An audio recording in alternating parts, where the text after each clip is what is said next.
এখানে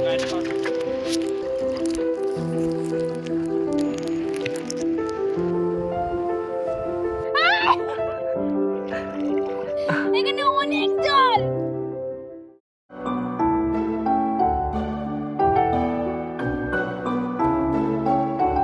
হ্যালো বন্ধুরা, কেমন আছো সবাই? সবাইকে আমার চ্যানেলে স্বাগত জানিয়ে আজকে আর একটা নতুন ব্লগ শুরু করলাম।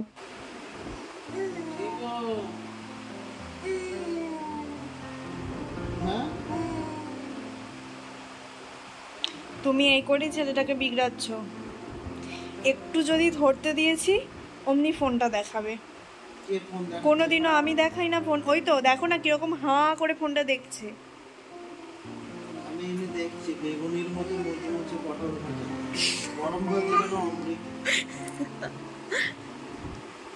তো ছেলেটাকে কি শেখাচ্ছ তুমি? সবাইকে জানাই রথযাত্রার অনেক অনেক শুভেচ্ছা।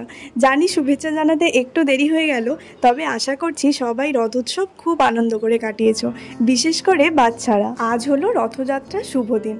পাড়ার কয়েকটা কচিকাঁচা মিলে তাদের একটা রথ নিয়ে এসেছে আমাদের বাড়িতে। সেটাকে বেশ কয়েকদিন ধরেই তোড়জোড় হচ্ছে সাজানোর। মানে রথটা একটু বিগড়েই ছিল, সেটাকে পরিপাটি করা হলো। আর আজকে যেহেতু রথ, সেই জন্য আজকে এবার রথটাকে সুন্দর করে সাজানো হচ্ছে। আর আমার ননদিনী জোর কদমে পাল্লা দিয়ে ওদেরকে সাহায্য করছে। এই রথটার আগের ভিডিও আমার কাছে নেই, তবে রথটা বেশ টলমলো হয়েছিল। আর কয়েকদিন ধরে এই কচিকাঁচাগুলো মিলে রথটাকে পরিপাটি করলো। আর এখন দেখো, দেখে যেন মনে হচ্ছে নতুন রথ। আর ওই যে কাঁধে ব্যাগ নিয়ে মেয়েটা আমার দেওরকে মারতে গেল, ও আমার কাছে পড়তে এসেছিল, আমার ছাত্রী। ছবিটা কিন্তু খুব সুন্দর। কই দেখি, তার মানে মিথ্যে কথা বলে। এই না কি খবর, আমি কাউকে চিনি না। চিনিস না? সোনা পাপার আবার একটু ঘুম হয়ে গেল, এবার উঠে পড়েছে, ওকে স্নান করাবো। তুমি উঠতে পারছো না? না উঠতে পারছো না? এসো, চলে এসো।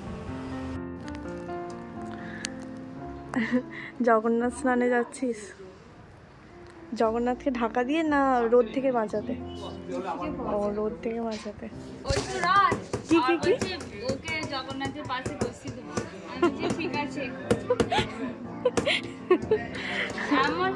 তাহলে তো নীলের সাইকেলটাকেই রদ করলে হতো। সেই সত্যি, ওটা 3টে চাকা আছে, একটা চাকা লাগে, ওটা দিয়ে টানলে তো ভালো তো। তো আমরা নদীতে চলে এসেছি।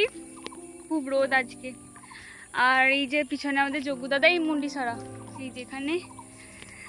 আর চলো নদীতে, সরি ওখানে গিয়ে দেখা হচ্ছে।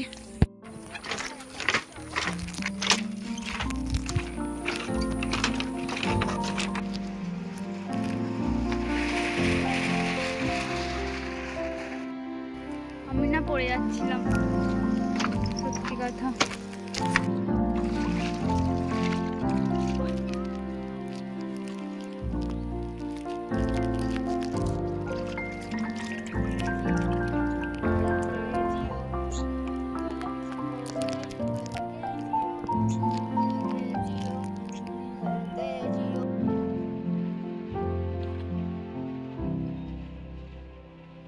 এই মেয়েটা আমাদের পাড়ারই একটা মেয়ে, নেহার থেকেও ছোট, সায়নী।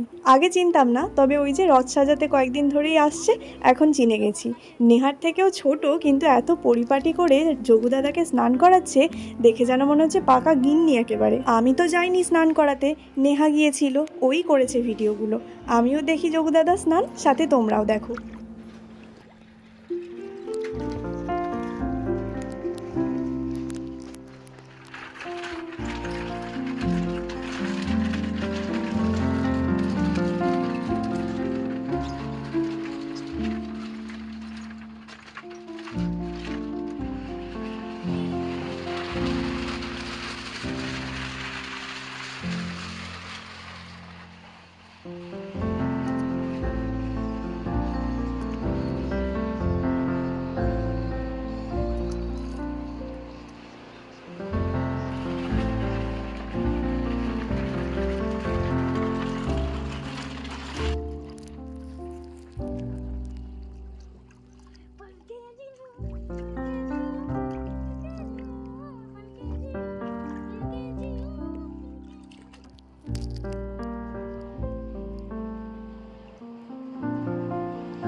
স্নান করানো শেষ হয়ে গেছে, এবার বোধহয় শেষে গঙ্গা জল দিয়ে স্নান করিয়ে নিচ্ছে।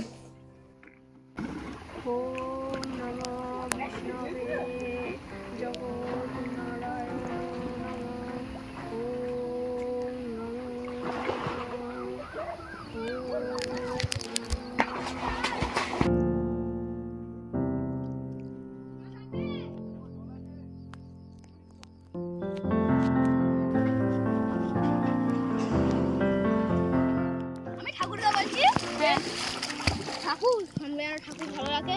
হ্যাঁ, আর তোর বুড়িটা কার? আমার ভাইয়ের নাম, ভাই না ভাইপো, নীল সম্প্রীত। ও নীল, আমার নীল ভাই, ও যেন ভালো থাকে আর আমি যেন ভালো থাকি, আর আমার কৃষ্ণ যেন ভালো থাকে। আর বাবা, যে মেয়েটা যোগুদাদাকে স্নান করাচ্ছিল মানে সায়নী, তারই ভাই এটা। আর এই ছেলেটা আমাদের নীল সোনাকে কয়েকদিনের মধ্যে অনেক ভালোবেসে ফেলেছে। এখন তো নীল রোজ নেহার সাথে বাইরে ঘুরতে যায়, আর তখনই এদের সাথে দেখা, আর এখন এরা রোজ নীলকে নিয়ে খেলা করে। এখানে অনেক জল। আর এদিকে অনুরাগ নেহাকে জলের মাঝে নিয়ে গিয়ে ছেড়ে দিয়েছে। এই জায়গাটায় বেশ অনেকটাই জল, কিন্তু যেটা নেহার মাথার ওপরে চলে যাবে। কিন্তু অনুরাগ তো লম্বা, সেই জন্য অনুরাগ পায়ের তলায় মাটি পেলেও নেহা তো আর পায়ের তলায় মাটি পাচ্ছে না। আর যেহেতু জলটা বেশি, তাই এখন জলের টানও আছে, বাস ছেড়ে সে আর এগিয়ে আসতে পারছে না। তবে এটা দেখে ঘাবড়ে যাওয়ার কিছু নেই, নেহার ওপর এই টর্চার খুবই কমন।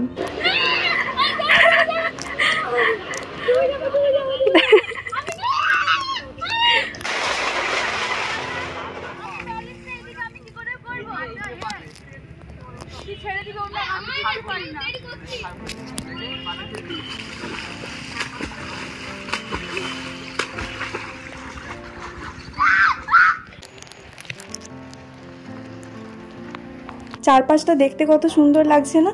এই রকম দৃশ্য আমি তো ছোট থেকে দেখিনি, আমার কাছে যেন সেই আঁকা ছবির মতো।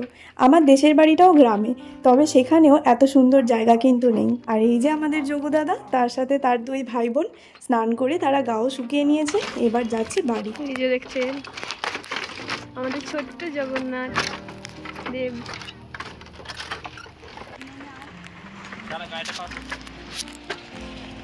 আকাশে এত লাগে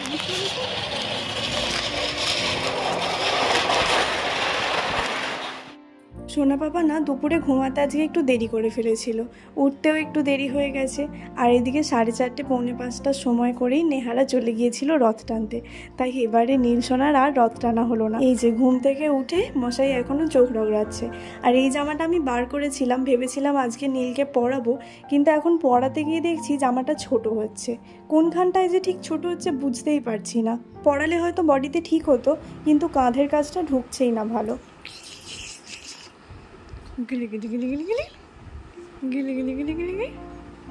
মেজ রথ এবার কোলে কোলে যাচ্ছে, রাস্তা খুব খারাপ। আমরা রথ টানতে যাইনি তো কি হয়েছে, এরা তো টেনেছে, আর সেটাই আমিও দেখছি, সাথে তোমরাও দেখো। রথ মানেই চোখের সামনে ভেসে ওঠে রথ টানবো, আর আশেপাশে জল তো থাকবেই, মানে রথের দিন বৃষ্টি হতেই হয়। আর আজকেও তার ব্যতিক্রম হয়নি, দুপুরে ঝমঝম করে বৃষ্টি হয়েছে। আর আমাদের এদিকে রাস্তাটা গর্ত বড্ড বেশি, সেই কারণে চারিদিকে জলও জমে গেছে। এবার নাও, রথ কোলে তুলে নিয়ে চলো।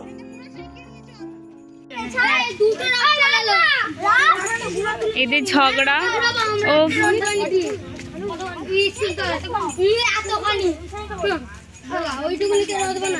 সায়নীদের বাড়িটা হয়েছে যোগুদাদার বাড়ি, আর আমাদের বাড়িটা হয়েছে যোগুদাদার মাসির বাড়ি। আর এই যে যোগুদাদা, বলরাম দাদা আর সুভদ্রা দিদি মাসির বাড়ি চলে এসেছে। আর আমাদের সোনা পাপাও কিন্তু তারপরে গিয়ে যোগুদাদাদের সাথে দেখাও করেছে। সোনা পাপার প্রথম রথটা তো এইভাবেই কাটলো, কিন্তু পরের বছর যখন সোনা পাপা হাঁটতে শিখে যাবে তখনও কিন্তু রথে বেশ মজা করবে। যাই হোক, চলো আজকের ভিডিওটা তাহলে এখানেই শেষ করছি। দেখা হবে নতুন আরেকটা ভিডিওতে, ততক্ষণের জন্য সবাই খুব ভালো থেকো, সুস্থ থেকো, আর বলো জয় জগন্নাথ।